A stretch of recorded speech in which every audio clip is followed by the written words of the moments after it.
اے رسول، تم ان لوگوں سے آدم کے 2 بیٹوں حابیل قابیل کا قصہ سچ سچ بیان کر دو کہ جب ان دونوں نے اللہ کی بارگاہ میں نیازیں چڑھائیں تو ان میں سے ایک حابیل کی نذر تو قبول ہوئی اور دوسرے قابیل کی نذر ناقبول ہوئی۔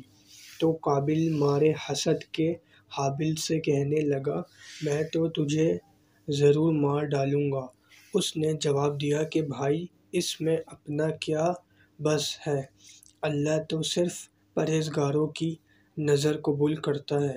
اگر تم میرے قتل کے ارادے سے میری طرف اپنا ہاتھ بڑھاؤ گے تو خیر بڑھاؤ، مگر میں تو تمہارے قتل کے خیال سے اپنا ہاتھ تم پر بڑھانے والا نہیں، کیونکہ میں تو اس اللہ سے جو سارے جہانوں کا پالنے والا ہے ضرور ڈرتا ہوں۔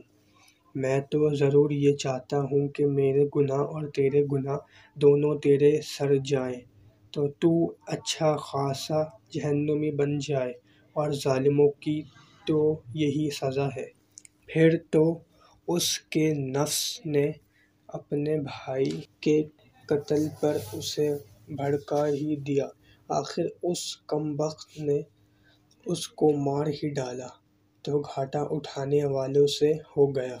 تب اسے فکر ہوئی کہ لاش کو کیا کریں، تو اللہ نے ایک کوے کو بھیجا کہ وہ زمین کو کھودنے لگا تاکہ اسے قابیل کو دکھا دے کہ اسے اپنے بھائی کی لاش کیوں کر چھپانی چاہیے۔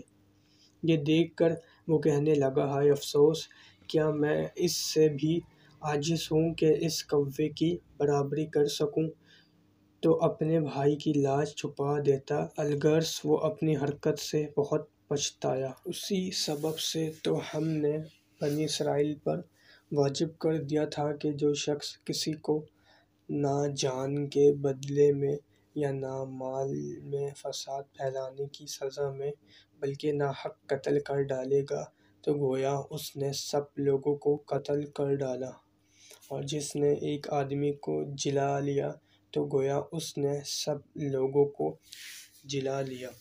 اور ان بنی اسرائیل کے پاس تو ہمارے پیغمبر کیسے کیسے روشن معجزے لے کر آ چکے ہیں، مگر پھر اس کے بعد بھی یقیناً ان میں سے اکثر زمین میں زیادتیاں کرتے رہے۔